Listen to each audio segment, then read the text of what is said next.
I'm Jonathan de Bernhardt-Wood, National Advisor for the Church of England on giving and income generation.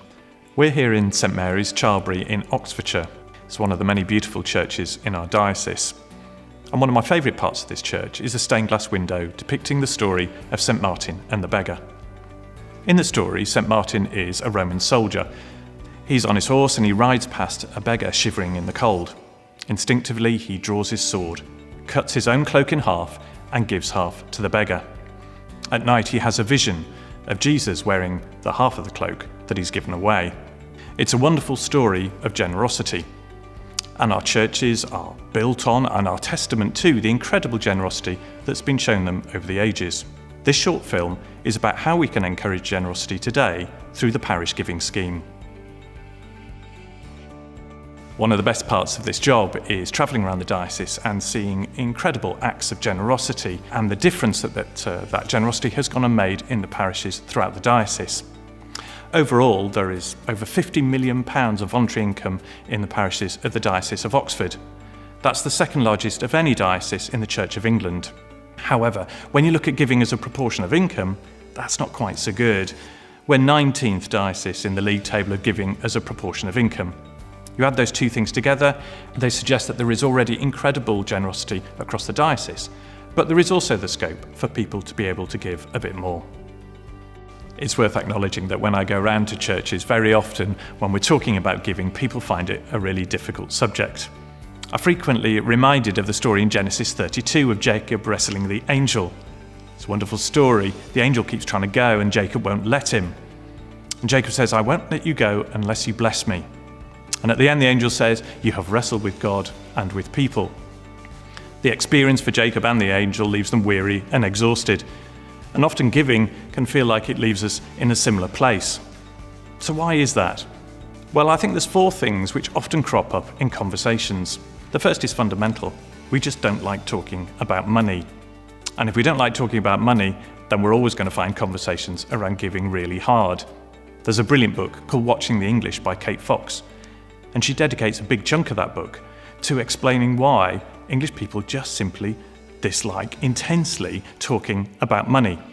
Well, if English people don't like talking about money, my experience, Anglicans absolutely hate talking about money. Another reason is that we live in one of the wealthiest dioceses in the Church of England.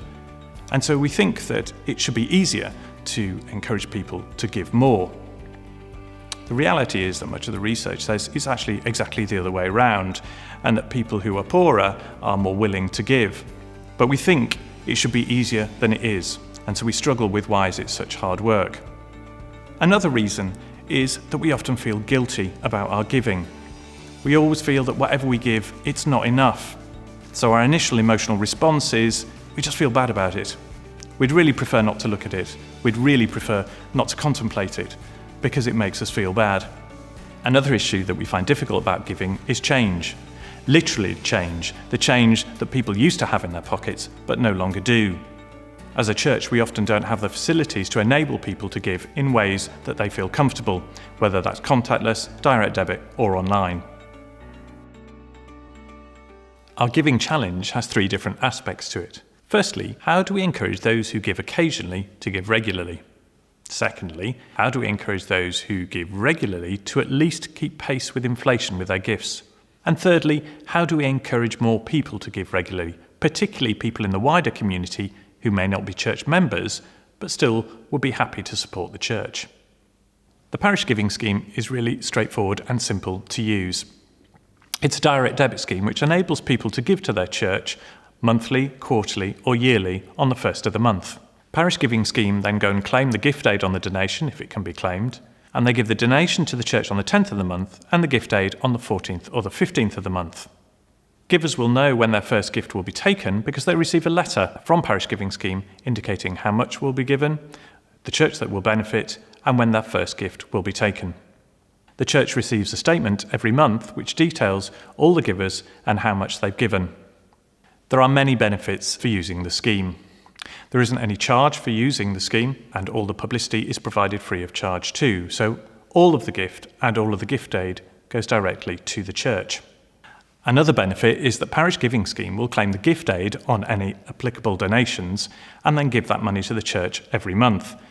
So it saves on admin, and it also helps improve cash flow too. A further benefit of the scheme is that it enables people to give anonymously if they wish. That doesn't mean that the church can't thank them.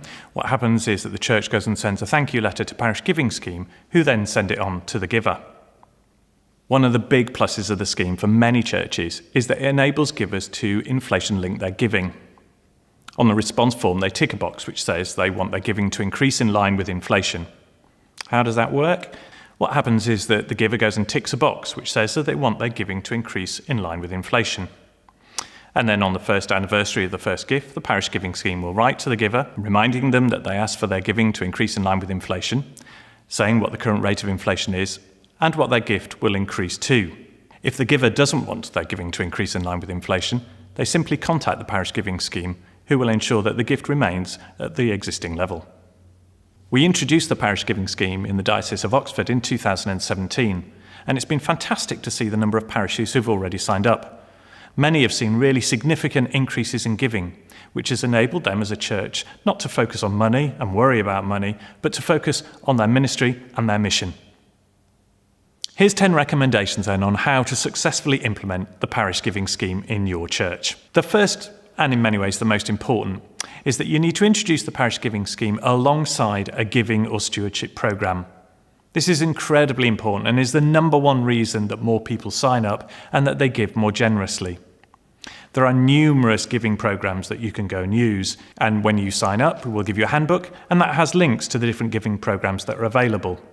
The Diocese of Oxford has gone and produced a series of reflections which are based on the story of Mary anointing Jesus' feet. It's a simple booklet with 7 different ways that Mary is generous in this remarkable act. Many churches are using these reflections as an encouragement for people to reflect on their generosity before Parish Giving Scheme is launched within the church. The church needs to appoint someone who's respected within the congregation to lead on the implementation of the Parish Giving Scheme. They're going to be an ambassador for it, so it's really important that they're seen as approachable and that people are comfortable talking to them about their giving. But they can't do it all on their own, so they need a small group of volunteers who are willing to help out. There's various things that people can do to assist in the launch of the scheme. It could be writing articles for your parish magazine, or if you have a website, to go and put something on the website. It could be doing intercessions around generosity in services. But it's also important just to have people around within all the church services and church events, which mean that there's somebody there who can explain the scheme and help people complete their forms.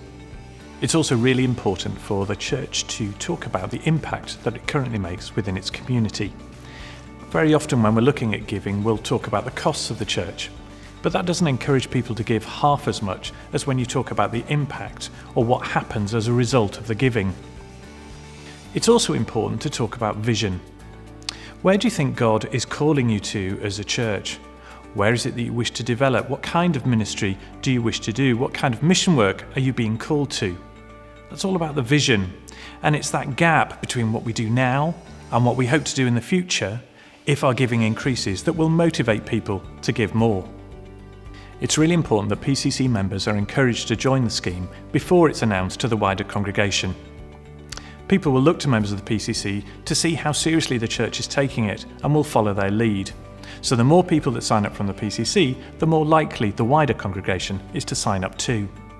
I'd recommend that the church holds a celebration service where people are encouraged to bring in their completed forms, put them on the offertory plate, and then they're blessed and sent off to the Parish Giving Scheme. I think there's 2 real benefits to this. The first is it's a kind of visual reminder to the wider church about the Parish Giving Scheme and its importance to the church. The second is a bit more prosaic, but it's equally important. It gives people a date by which they need to complete the form. And when you do that, they're much more likely to complete the form in the first place.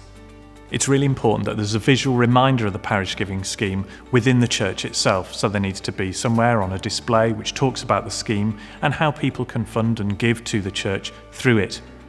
You also need to make sure that that's on your website if you have one, and if you have a welcome pack for new members of your church, it's important that the leaflets on the Parish Giving Scheme are included in that pack so they can understand and learn about the Parish Giving Scheme and how they can give to the church through it. My final recommendation, and this is really important, is to remember to say thank you to everyone who gives through the Parish Giving Scheme. Nationally as a church, we're not particularly brilliant at thanking people for their gifts, but it's so important encouraging people to keep giving. There are two great truths about giving. The first, why do people give? The number one reason is because they were asked. Why do people give again? Because they were thanked. Ask people and thank them. It really is every bit as simple as that. I hope this film has been helpful and your church will seriously consider joining the Parish Giving Scheme. One of the wonderful parts of this job is going around the diocese and seeing the transformative impact the Parish Giving Scheme has had on so many different churches. And finally, thank you for all you give to the church.